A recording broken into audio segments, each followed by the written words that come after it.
Hi guys, here is the advisor, and today I will teach you how to download a stack to interact with Web3 applications in the ecosystem. So first of all, we should look up for stacks.co as it's the official website of Stacks.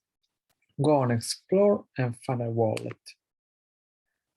As you can see, there are multiple wallets, but we'll choose the Hiro wallet as it is the one that enables to connect with dApps, send and receive Stacks tokens, mint NFTs, or also interact with DeFi tokens. So click on download.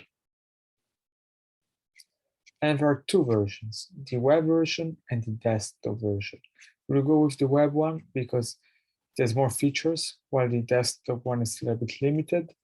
So go on install extensions, then install from Chrome Web Store, or with the Firefox version if you need it. Add to Chrome, add extension.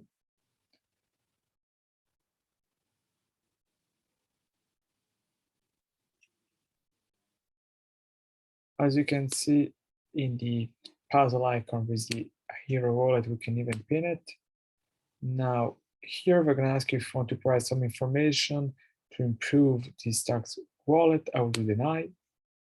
Then you can click on create Stacks account, and we'll give you 24 words. That is a secret key for your wallet.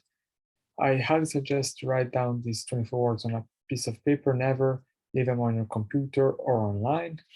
I won't back it up because I already have my own wallet. Then I'm going to ask you to set up a password. So I'm going to put one really quick.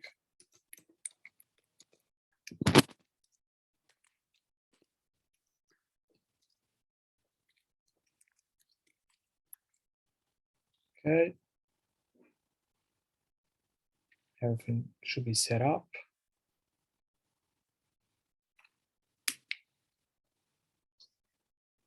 And as you can see, now you can receive Stacks tokens or any tokens actually by copying your address or sharing it. Then you can send Stacks. Here is the activity section in the balances once you're going to have Stacks, NFTs, etc. Finally, we can even look up for a Stacks NFT website, which will allow you to mint and buy NFTs. You simply need to click on Connect Stacks Wallet. And right now it's going to take a few moments to pick it up the wallet, but you just need to click it here. Thank you for watching.